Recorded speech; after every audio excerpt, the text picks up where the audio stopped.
జూవెట్ memorial Baptist church, Ongole. ప్రపంచంలోనే అత్యంత పురాతనమైనటువంటి చర్చిల్లో ఇది కూడా ఒకటిగా చెప్పబడుతుంది. రేపు క్రిస్మస్ మహాపర్వదినం సందర్భంగా పూర్తి స్థాయిలో ఈ చర్చిని అయితే అలంకరించారనమాట. ఒంగోలులో ఉన్నటువంటి కలెక్టర్ ఆఫీస్ ఎదురుగా ఉన్నటువంటి ఈ జూవెట్ మెమోరియల్ బాప్టిస్ట్ చర్చ్ అత్యంత సుందరంగా అలంకరించారు. ఇక్కడ ప్రార్థనలు అయితే చేస్తుంటారు.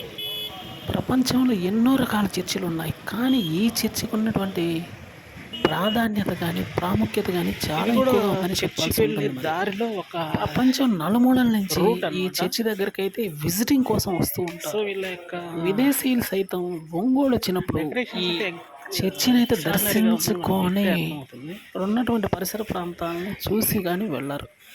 అంత అద్భుతమైనటువంటి చర్చి ఇదనైతే చెప్పాల్సి ఉంటుంది. ఇప్పుడు మీరు చూస్తున్నటువంటి ఈ లైటింగ్ చర్చికి వెళ్ళే దారిలో చాలా అద్భుతమైన వేసినటువంటి పూర్తి స్థాయి వెలుగు చిలుగుల లైటింగ్ అన్నమాట. రేపు చాలా క్రిస్మస్ సందర్భంగా అయితే ఈ భారీ స్థాయి లైట్ సెట్టింగ్ అయితే ఏర్పాటు చేయడం జరిగింది. వినాయక చవితి హిందువులకు ఎంత ప్రాముఖ్యతనిస్తుందో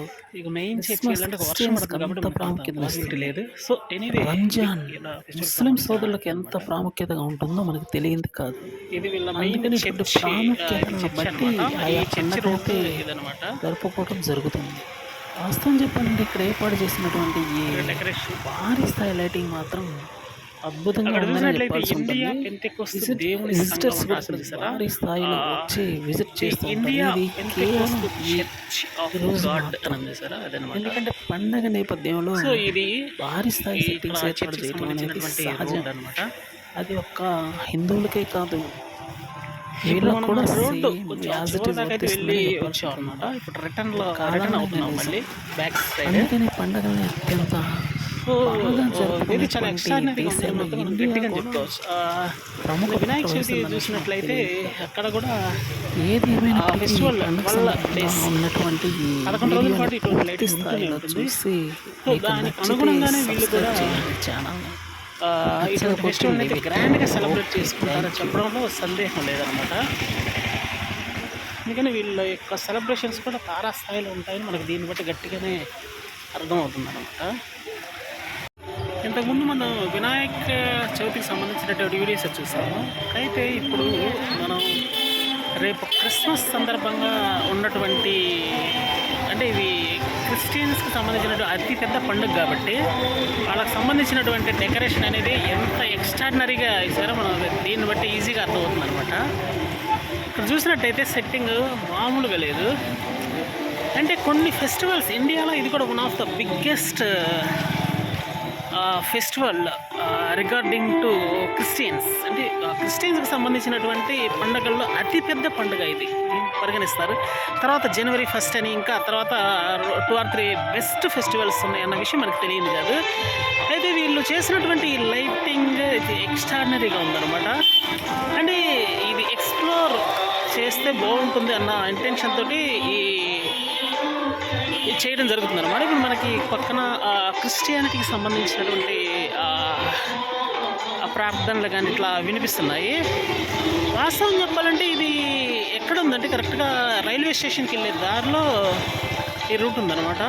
కొంచెం పైకి వెళ్తే మనకి వాళ్ళ మెయిన్ చర్చ్ అనేది ఒకటి ఉంటుందన్నమాట. ఆ చర్చి నుండి మెయిన్ ఈ రోడ్డు వరకు ఈ లైటింగ్ అయితే వేయటం జరిగింది అనమాట. ఇక్కడ చూస్తే కొంచెం లైటింగ్ పరంగా చూస్తే చాలా ఎక్స్ట్రాడినరీగా ఉంది మనకి. వాస్తవం చెప్పాలంటే వీళ్ళ ఫెస్టివల్ అయితే కొంచెం ప్రత్యేకంగానే జరుగుతుంది అని ప్రత్యేకంగా చెప్పాల్సిన అవసరం లేదు. బట్ ఈ టైప్ ఆఫ్ లైటింగ్ ఏర్పాటు అనేది మాత్రం ఈ చర్చికి ఎస్పెషల్లీ కొంచెం బాగా అట్రాక్టివ్గా ఉందని చెప్పడంలో డౌట్ లేదనమాట. అంటే వీళ్ళకి సంబంధించినటువంటి ఫెస్టివల్స్ 2-3 అతిపెద్ద ఫెస్టివల్స్ ఉంటాయి. అయితే ఇందులో మెయిన్ ఫెస్టివల్ అయితే వీళ్ళది వీళ్ళ క్రిస్మస్ కాబట్టి వీళ్ళు కొంచెం చాలా బాగా జరుపుకుంటారనమాట. అందుకనే ఇప్పుడు మనకి ఈరోజు అయితే కొంచెం బాగా ఎక్స్ట్రాడినరీగా ఈ ఫెస్టివల్ చేసుకునే అవకాశం ఉంటుందన్నమాట. ఇక్కడ చూసినట్టయితే మనకి టోటల్గా లైటింగ్ అయితే బాగా ఎక్స్ట్రానరీగా సెట్ చేశారు. సో చెప్పాలంటే ఇది చూసినట్టయితే ఇది రైల్వే స్టేషన్ రోడ్ అనమాట, పైకి వెళ్తుంది. ఇక్కడ కానీ మనం పైకి కొంచెం వెళ్ళి చూసినట్లయితే ఇదైతే చాలా లైటింగ్ అనేది మనకు చాలా అట్రాక్టివ్గా ఉందనే చెప్పాల్సి ఉంటుంది. అంటే ఈ డైరెక్ట్గా వెళ్తే అది కొత్తపట్నం దానికి సంబంధించినటువంటి ప్లేస్కి అయితే వెళ్తుందన్నమాట.